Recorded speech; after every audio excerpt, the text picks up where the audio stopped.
कहानी सौमित्र बनर्जी की आत्मकथा के रूप में लिखा एक ऐसा दस्तावेज है जो अंत में एक रोमांचक मोड़ के साथ जब अपनी परिणति पर पहुंचता है तो इस कहानी के उस मुख्य पात्र को यह पता चल पाता है कि रियलिटी में वह अपने कमरे के अंदर अपने बेड पर सोता ही रहा था, लेकिन एक वर्चुअल दुनिया में उसने एक ऐसे रहस्यमयी शख्स सौमित्र बनर्जी के जीवन के बारे में सब कुछ जान लिया था, जो एक अभिशप्त जीवन को जीते हुए उसी के जरिए अपने जीवन से मुक्ति पाता है। कहानी में जो भी है वह भले एक आभासी दुनिया में चलता है, लेकिन कुछ अहम किरदारों का गुजरा हुआ अतीत है जिसमें कदम कदम पर रहस्य और रोमांच की भरपूर डोज मौजूद है। सभी कैरेक्टर अपनी जगह होते तो वास्तविक हैं, लेकिन वे रियलिटी में रहने के बजाय दिमाग के अंदर क्रिएट की गई एक वर्चुअल दुनिया में रहते हैं, जहां उनकी शक्तियां एक तरह से असीमित होती हैं।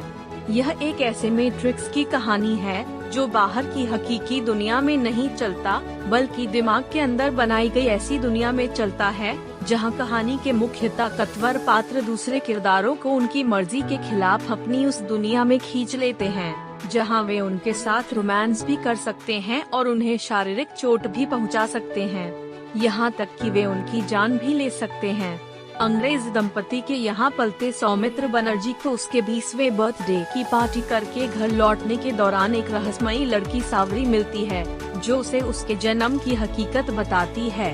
वह उसे उसके पिता के बारे में बताती है और खास उस दिन के लिए उसके पिता की तरफ से सुरक्षित की गई डायरी तक उसे पहुंचाने में मदद करती है, जो उसके पिता सौमित्र बनर्जी ने उसके लिए छोड़ी थी। डायरी से उसे अपने पिता की हकीकत पता चलती है कि वह कलकत्ते के एक सूखदार परिवार से संबंधित था, लेकिन अपने उलझुल शौक के चलते परिवार से अलग हो गया था। उसने असम के अंदरूनी जंगलों में पाई जाने वाली एक मायावी शक्ति अगाशी को साधने में अपना जीवन ही दांव पर लगा दिया था और अपनी उस कोशिश के पीछे इस हाल में पहुंच गया था कि अब न जिंदों में ही रहा था न मुर्दों में। उसके साथ अतीत में कुछ उसी के जैसे जुनूनी और काली शक्तियों को साधने के शौकीन लोगों ने अगाशी को साधने की दिशा में एक जरूरी शक्ति पाने की गरज से अफ्रीका के गहरे अंधेरे जंगलों की यात्रा की थी, और उन आदमखोर आदिवासियों से वह ताकत पाने की कोशिश में सौमित्र बनर्जी के सिवा उसके सारे यात्री एक सहरंगेज तजुर्बे के साथ मारे गए थे।